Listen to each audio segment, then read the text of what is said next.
இவர் பெயர் இளங்கோவன். இவரை பார்த்தால் பஸ் ஸ்டாண்டில் பஞ்சு மிட்டாய் விற்கிறவர் போல டம்மி பீஸாக ஆக இருக்கிறார் என்று நினைத்து விடாதீர்கள். சபரீசன் நடத்தும் பேன் இந்தியா என்ற தேர்தல் வியூகம் வகுக்கும் நிறுவனத்தில் தலைமை மீடியா ஒருங்கிணைப்பாளராக பணியாற்றி வருகிறார். அடுத்த 2 மாதங்களுக்கு சட்டமன்ற தேர்தல் வரை தமிழ்நாட்டில் ஊடகங்கள் என்ன செய்தி போட வேண்டும், எப்படி கருத்து கணிப்புகள் வெளியிட வேண்டும், எப்படி செய்தி போட வேண்டும், எத்தனை மணிக்கு போட வேண்டும், எந்த செய்தியை போடக்கூடாது, எது பிரேக்கிங் நியூஸ், ஸ்டிக்கரில் என்ன ஓட வேண்டும் என்பதை குறித்த முடிவுகளை எடுப்பவர் இவர்தான். தமிழ்நாட்டில் உள்ள பல செய்தி சேனல்களுக்கு எடிட்டர் இன் சீப் போல செயல்படுகிறார். இவருடைய சம்மதம் இல்லாமல் எந்த சேனலும் கருத்து கணிப்புகள் வெளியிட முடியாது.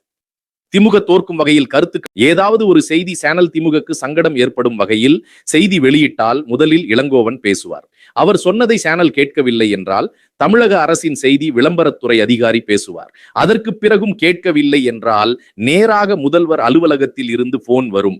ஊடகங்களில் பணியாற்றுபவர்களில் செய்தியாளர் முதல் நிறுவன உரிமையாளர் வரை பலர் இந்த பெண் நிறுவனத்திடம் இருந்து பணம் வாங்குகிறார்கள்.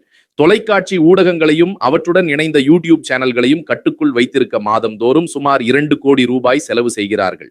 இந்த பணத்தை வாங்கி இருப்பதால் பல ஊடகங்கள் அவர்கள் சொல்வதை கேட்க வேண்டிய கட்டாயத்தில் இருக்கின்றன. யாராவது எதிராக நடந்தால் அந்த மீடியாவை வரிசையில் பின்னுக்கு தள்ளிவிடுவார்கள் அல்லது நேராக மிரட்டுவார்கள். இதுக்கு அப்புறமும் ஒரு பெரிய வலையமைப்பு இருக்குது. இந்த நிறுவனத்திடமிருந்து மாதம் பணம் வாங்கி செயல்படும் யூடியூப் சேனல்கள் மட்டும் 100க்கும் மேல் இருக்கின்றன. அந்த சேனல்களில் எந்த மாதிரி செய்தி போட வேண்டும், எந்த தலைப்பில் வீடியோ போட வேண்டும் என்பதற்கான வழிகாட்டுதல்களையும் இளங்கோவன் கொடுத்து விடுகிறார். ஆனால் சன் நியூஸ், கலைஞர் டிவி, நக்கீரன், தினகரன் போன்ற ஊடகங்களுக்கு இளங்கோவன் தனியாக எதுவும் சொல்ல வேண்டிய அவசியமே இல்லை. அவை அவர்களுடைய சொந்த மீடியா என்பதால் அவர்கள் விரும்பும் செய்திகளை மட்டுமே வெளியிடுகின்றன. இந்த முழு பின்னணியையும் மக்கள் புரிந்து கொண்டுதான் பத்திரிகைகள் வெளியிடும் கருத்து கணிப்புகளையும் தொலைக்காட்சிகளில் வரும் விவாத நிகழ்ச்சிகளையும் பிரேக்கிங் நியூஸ்களையும் பார்க்க வேண்டும். இல்லையென்றால் திரையில் தெரியும் செய்தி ஒரு பக்கம், அதன் பின்னால் இயங்கும் அரசியல் இன்னொரு பக்கம் என்பதை கவனிக்காமல் விடக்கூடாது.